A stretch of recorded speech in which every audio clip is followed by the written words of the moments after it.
ছাত্ৰীসকল পোনপ্ৰথমে তোমালোকক এছআৰ এডুকেশ্যন ইউটিউব চেনেললৈ স্বাগতম জনাইছোঁ আৰু মই তোমালোকৰ এছআৰ ছাৰ।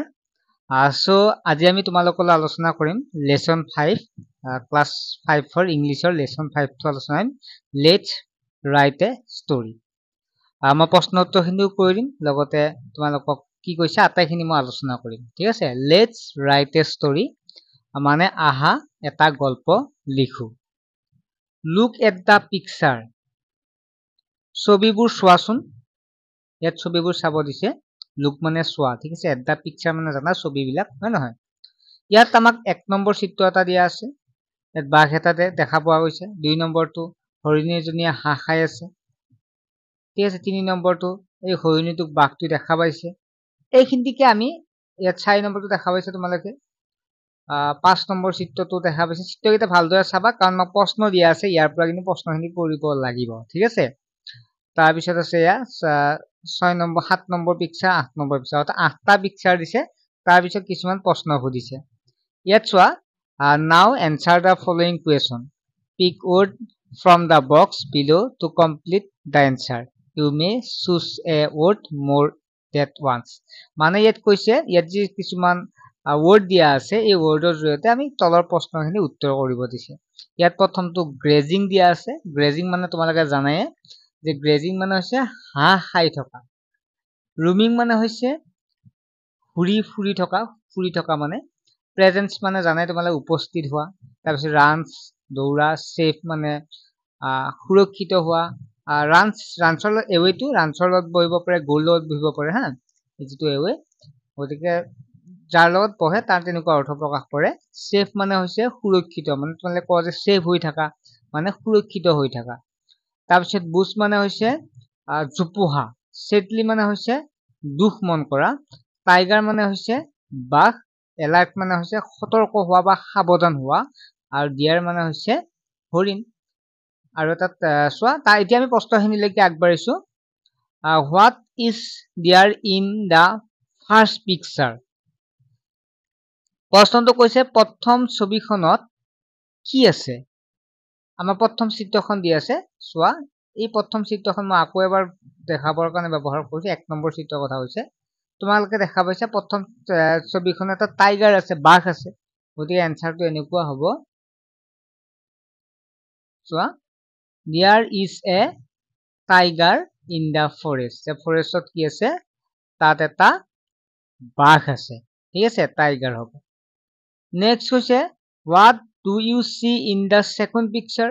ছেকেণ্ড পিকচাৰ অৰ্থাৎ দ্বিতীয় পিকচাৰখনত, দ্বিতীয় ছবিখনত কি আছে সুধি, কি দেখা পাইছা? চোৱা, হোৱাট ডু ইউ চি, কি দেখা পাইছা ইন দ্য ছেকেণ্ড পিকচাৰ, দ্বিতীয় ছবিখনত। ঠিক আছে, চি মানে দেখা পোৱা। হা, ইয়াৰ এনচাৰটো হ'ব ডিয়াৰ ইজ এ ডিয়াৰ। তাত এটা হৰিণ আছে, হৰিণে গ্ৰেজিং ইন দ্য ফৰেষ্ট, যে ফৰেষ্টত কি কৰি আছে? হাঁহ খাই আছে। গতিকে গ্ৰেজিং হ'ব ইয়াৰ উত্তৰ। তোমালোকে চাবা, দ্বিতীয় পিকচাৰটো চাই লোৱা, কিতাপত আছে যিহেতু। তাত কি কৈছে? তাত এটা হৰিণাই হাঁহ খাই আছে। ইয়াৰ হ'ব শুদ্ধ উত্তৰ বিটো। চি নম্বৰ প্ৰশ্নটো কৈছে, what happens in the third picture? Happens মানে কি ঘটিছে আৰু। ঠিক আছে, তৃতীয় ছবিখনত কি ঘটিছে?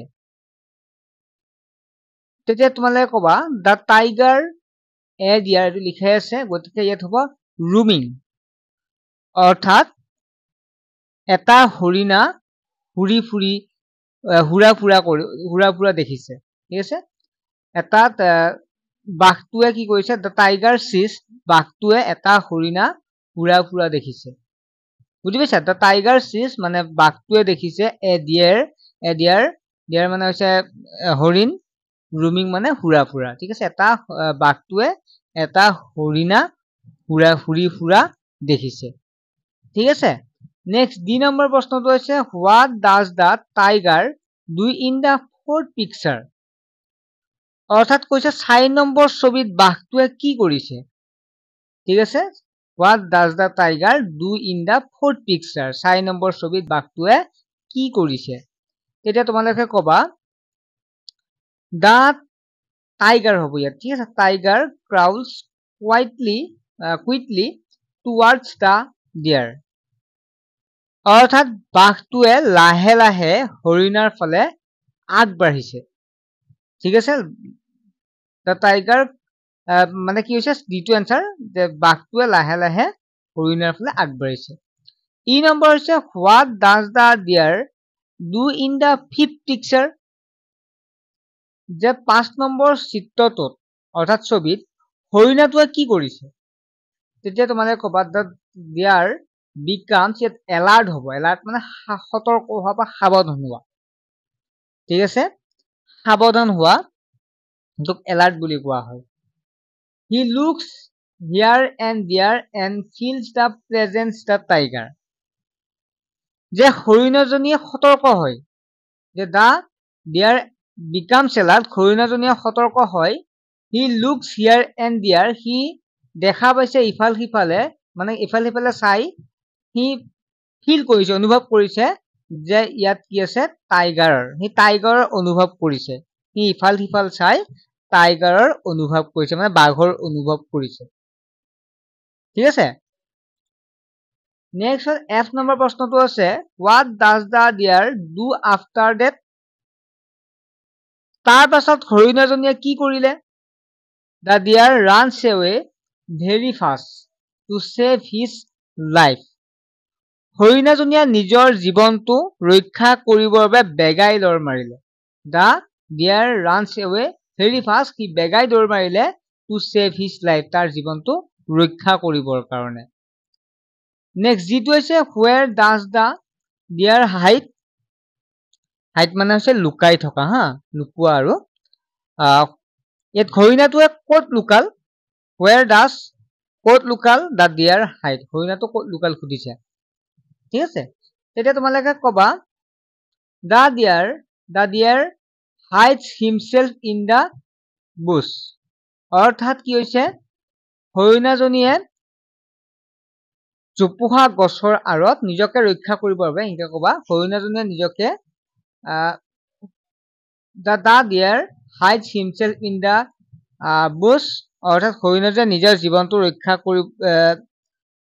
কৰিবৰ বাবে গছৰ জোপোহাৰ আঁৰত লুকাইছিল ঠিক আছে গতিকে জোপোহাৰ লুকাইছিল হাইডছ মানে লুকাইছিল দ্য হৰিণাটোৱে নিজকে ৰক্ষা কৰিবৰ বাবে জোপোহাত লুকাইছিল next 8 number what happens in the end শেষত কি হ'ল দ্য টাইগাৰ ছেডলি হ'ব ইয়াত ছেডলি অপশ্যন দেখা পাইছে তোমালোকে গোজ এৱে যে বাঘটোৱে দুখ মনে গুচি গ'ল তাৰপিছত কৈছে now write all your answer together in the sequence in your notes book your story is ready তোমালোকৰ ষ্টৰিটো বৰ্তমান কি হৈছে now write all your answer together in sequence in your notebook your story is ready তোমালোকৰ কি হৈছে গল্পটো ready হ'ল give a suitable title to the story এটা তোমালোক কি কৰিব দিছে এটা suitable মানে এটা টাইটেল দিব দিছে মানে তোমালোকে